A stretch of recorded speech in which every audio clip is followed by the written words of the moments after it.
నిన్న వాలంటీర్లకి ధర్మాన ప్రసాదరావు గారు దిశానిర్దేశం చేశారు. అదొక్కసారి నేను జాగ్రత్తగా ఫోకస్ చేయాలి. మీరు ఏజెంట్గా లోపల కూర్చోవలసి వస్తుంది, జ్ఞాపకం పెట్టుకోండి. మీకు అప్డేట్ లేదు, ఆ బ్యారియర్స్ ఏం లేవు. వాలంటీర్ అయితే సర్వీసింగ్ ఏం లేవు. అదంతా వాలంటీర్ ఏజెంట్గా కూర్చోవలసిన పరిస్థితి వస్తుంది. అది కూడా మేము ఆలోచన చేస్తున్నాం. వాలంటీర్ సార్ ఏది ఇప్పుడు ఏ రకమైన ప్రతిఫలం ఆశించినటువంటి ఒక స్వచ్ఛంద సేవకుడు అంటే నీకు అలాంటి సర్వీస్ రూల్స్ కట్టి నీకేం అడ్డుకోవడం. అదేండి ఈయన చెప్పింది. ఆయనకి సర్వీస్ రూల్స్ ఏమంటే రావట. కలెక్టర్ వాలంటీర్ అన్నట, స్వచ్ఛంద సేవకుడట. మరి 5,000 రూపాయలు నెలకి ఎందుకు ఇస్తున్నామమ్మా? మరి తోఫాలు సేవారత్న, ఆ రత్న, ఈ రత్న అంటూ 375 కోట్లు ఇవన్నీ ఇచ్చేసి ఆయన ఎట్టేసుకుంటావా? ఏజెంట్ కింద ఏజెంట్ ఇది పేర్లోనేనా? ధర్మం లేదా మనకి? స్వచ్ఛంద సేవకుడు అనేసి ఎన్నికల బూత్లో ఏజెంట్ ఎట్టేసుకుంటావా?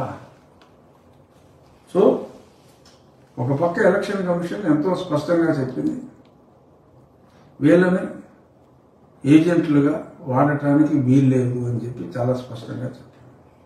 ఇప్పుడు వీళ్ళ ట్రిక్ ఏంటంటే వాళ్ళ జీతం ఎంత వస్తుందో ఈ గిఫ్ట్ రూపేనా అంటే అవార్డులు ఇచ్చేసి, అది కూడా మళ్ళీ ప్రభుత్వం ఖర్చు కింద ఇచ్చేసి, మళ్ళీ వాళ్ళందరినీ ఏజెంట్లుగా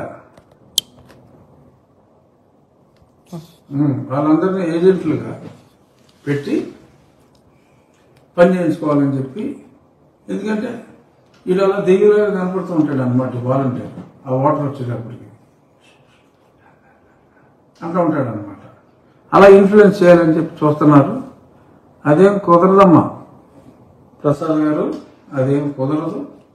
మేము ఏ బూత్కి సంబంధించి అంటే ఆ వార్డు ఏ బూత్ కింద వస్తుందో చూసి ఆ వార్డులో ఉన్న వాలంటీర్ల ఫోటోలన్నీ 100 మీటర్ల దూరంలో మేము డిస్ప్లే చేస్తాం. ఏది పోలీస్ స్టేషన్లో జేబులు కొట్టి వాళ్ళు ఫోటోలు పెడతారు కదా, అలాగే మేము ఫోటోలు పెడతాం. ఆ వాలంటీర్ గారు ఆ బూత్లో ఉన్నాడా అని అదలు పడదొప్పుతాం. ఆయన్ని ఎన్నికల ఏజెంట్గా అప్పచెప్పి ఆయన శాశ్వతంగా ఉద్యోగంలో లేకుండా చేస్తాం. ఆడు కావాలంటే ఆడు ఓటు వేసుకుంటాడు, మనం మూసుకొని వస్తాడు అంతే. ఆడు ఓటు కూడా అక్కడే ఉంటుంది కాబట్టి, లోకల్ వాళ్ళకి ఉద్యోగం ఇచ్చారు కాబట్టి ఆ వాలంటీర్ ఆడు ఓటు ఆడు వేసుకుంటాడు, వస్తాడు అంతే తప్ప మీరు చెప్పినట్టు అది స్వచ్ఛంద సేవకుడు ఆడు ఏం చేసినా ఏం పర్లేదు అంటే ఒప్పదమ్మా. అది ఒప్పదు. అలా ఉద్యోగం వాళ్ళని పట్టించేస్తాం. ఒగ్గేస్తాం అనుకుంటున్నారా?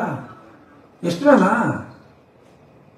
అలా వర్గం ధర్మాన ప్రసాదరావు గారు, ఇది మేము తీవ్రంగా తీసుకుంటాం. మీలాంటి బాధ్యత గల ఎన్నో సంవత్సరాల ఎక్స్పీరియన్స్ కలిగిన మంత్రి ఇంత బాధ్యత రాహిత్యంతో మాట్లాడటం చాలా దురదృష్టం. పబ్లిక్ ఇటువంటి చెత్త మాటలు మీకన్నా చాలా పై స్థాయి ఉన్న వ్యక్తి దగ్గర నుంచి ఎక్స్పెక్ట్ చేస్తున్నారు, కానీ మీ నుంచి అయితే ఎక్స్పెక్ట్ చేయట్లా. ఎందుకంటే మీరు ఏది మాట్లాడినా వివేకంతో మాట్లాడతారని చెప్పి ఒక విశ్వాసం ఉంది ప్రజలకి. ఆ విశ్వాసాన్ని పాడు చేసుకోవద్దు. ఎన్నికల కమిషన్ పక్కన చెప్తా ఉంటే మీరు మీ సొంత డెఫినేషన్లు ఇచ్చేసి అన్నీ వేసేసుకుంటామని చెప్తారా? కుదరదు. Photos will be displayed outside. ఎవరు గుర్తుపెట్టినా it's a warning to your government. Dharmana Prasadarao garu, నేను మాట్లాడింది తప్పైతే చెప్పండి, తేల్చేస్తా ఇమీడియట్గా. ఎలక్షన్ కమిషన్ దగ్గర కూర్చుని రాజీవ్ కుమార్ తోటి కూర్చుని మాట్లాడతా. ఇవ్వండి మళ్ళీ ఇంకో స్టేట్మెంట్, దమ్ముంటే ఇవ్వండి. రేపు ఇంకో స్టేట్మెంట్, రాజు గారు నేను పెడతానా వాలంటీర్నే పెడతా అనో స్టేట్మెంట్ ఇవ్వండి. బుక్ అయిపోతారు, అడ్డంగా బుక్ అయిపోతారు. అదే మీ ముఖ్యమంత్రిని కానీ లేకపోతే మీ ససామాన్ని కానీ ఇవ్వనండి. వాళ్ళ స్వచ్ఛంద సేవకులు వాళ్ళ బూత్లో ఉంటారు, మా మనుషులుగా పనిచేస్తారని చెప్పండి. దమ్ముంటే చెప్పండి, తుప్పు వదిలిస్తా అని సవినయంగా తెలియజేస్తున్నాను. శ్రీ ధర్మాన గారి ద్వారా అధర్మాన్ని ప్రోత్సహించే వారి పైవారికి